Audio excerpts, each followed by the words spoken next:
I'm Paul O'Leary, I'm CTO of Quantivo, and one of the questions we get asked all the time is what is this association number that we have? The short answer is association is a statistical confidence metric, but that doesn't mean that much.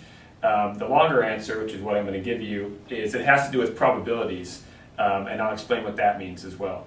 The best way to probably talk through this is with a concrete example, and I'm going to grab one from retail, which is the classic milk and cookies analysis. So if you're, again, the example being milk and cookies, you kind of need to derive two probabilities, and I'll describe what that means. The first probability that you would want is just the probability of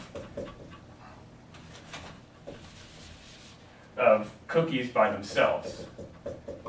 So for instance, let's just call that probability of cookies and say that's 10%, and we'll talk about where those numbers come from.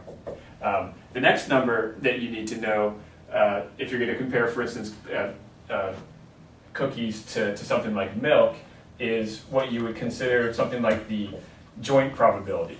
So what's the probability of cookies and milk together? And again, I'll talk about where we get that number. And what that means is if 10% of your baskets have cookies in them, then you would describe that as a 10% probability, if you will, of cookies being in the basket. And then your joint probability would be, okay, imagine that there are cookies already in the basket. When there are cookies, how often is milk also in that basket? And say, for instance, for the purposes of illustration here, that that number is 30%. So already this is kind of an interesting result without having done any more math than that. If the probability of cookies by themselves in all baskets is 10%, but when you look at baskets that have milk in them, they occur together 30% of the time, that means that there's some statistical significance, if you will, between cookies and milk, because when milk is in the basket, cookies is now in 30% of those baskets. So that ratio of probabilities is kind of the basis behind the association calculation that we do. The association calculation is just essentially some math on top of those two probabilities.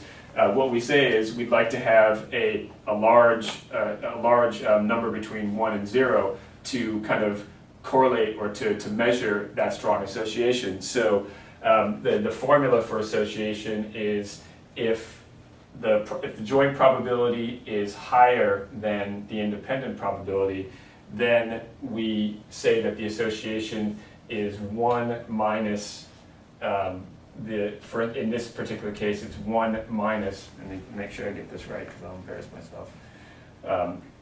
1 minus the probability of cookies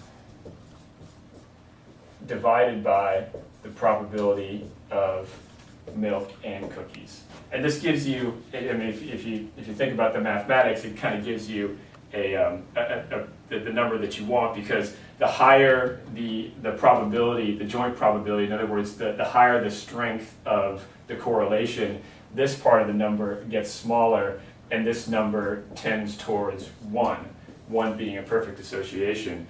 The opposite is also true. If for some reason the probability of milk and cookies was 10%, meaning exactly the same as what you're testing it against, then there is no correlation or association, if you will. This number is then 10% divided by 10%, which is 1, and then your association comes out to be 0. And 0 association means that there is no statistical variation between those things. The opposite is also true, and one of the, so association is a example of a confidence metric that we kind of cooked up. This type of analysis is very, very common and very, very standard in statistics. We cooked up the association metric because we noticed in many cases that the probabilities could also go the other way around. Sorry to vary the example so much, but imagine, for instance, that this number was 30%. In other words, cookies were in 30% of the baskets, and for some reason, when milk and cookies were together, that number went lower. We consider that to be a repulsive result, and we like the association metric. We like a negative component in it to show that repulsive pattern. because we think it makes it easier to analyze and to sift through all the data. So in a case like that, the formula changes to the probability of milk and cookies divided by the probability of cookies by themselves minus 1. And again, this has the attribute that in a case like this, for instance, let's see, did I get that right? Yeah. So in a case like this, the probability of milk and cookies is less. So what you're getting here would be, in the example we're getting here, it's 1/3 minus 1. So it's a negative 2/3 correlation, which is again, or whatever that is, 6.66666.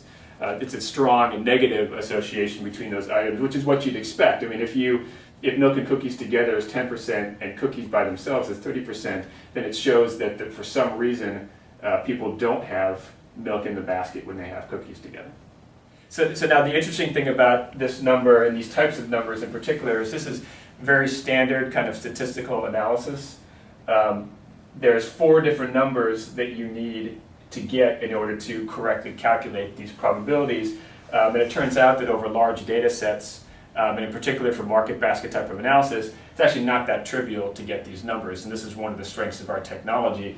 The way we do the calculation for association is kind of our own little way of doing it. Again, doing confidence calculations over like data sets like this is a fairly standard technique. But like I said, in many cases, it can be very difficult to get these numbers. In market basket analysis, you have to make sure that you're counting baskets and not individual items and some other things like that. And this also has a lot of applications in many other areas. In particular, for instance, web analytics. Getting the numbers to calculate these types of metrics in web analytics is truly a challenge just with the scale of the data, and there are many different ways to apply this type of analysis as well. I've used the market basket analysis because it's very familiar and understandable, but this type of affinity analysis is really just comparing probabilities for any different types of events in your data. So for instance, in the web analytics space, you might be interested in finding out what content people look at based on where they came from, what you call the refer. It's not a market basket example, but what you have to do is to look at the rate and the probability at which users look at certain types of content, and then you have to correlate that to where they came from to get to the site, on the refer, if you will. And again, calculate those probabilities correctly to get those numbers. And again, as I said, in the web analytics space, it's a different challenge and a somewhat bigger challenge in many cases than retail because the volumes of data are so vast.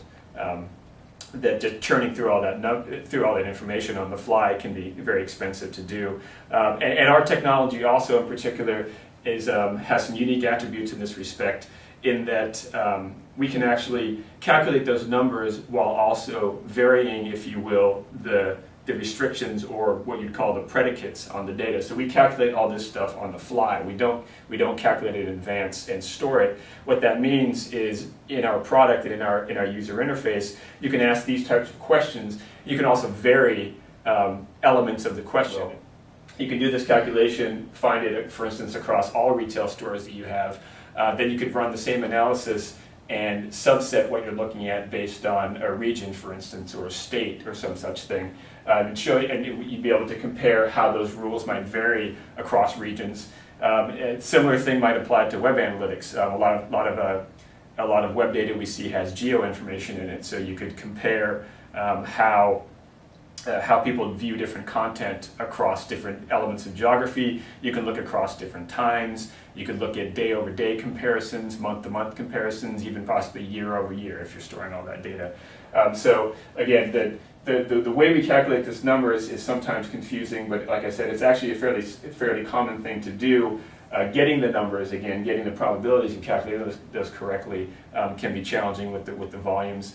And then what we allow you to do is also, like I said, to not just stare at the static numbers once they're computed, but also to interact, ask new questions, and to truly kind of drill in and find interesting results and things you didn't expect based on this type of analysis. So thanks again for joining us. I'm Paul O'Leary, CTO of Quantivo, and I'll talk to you again soon.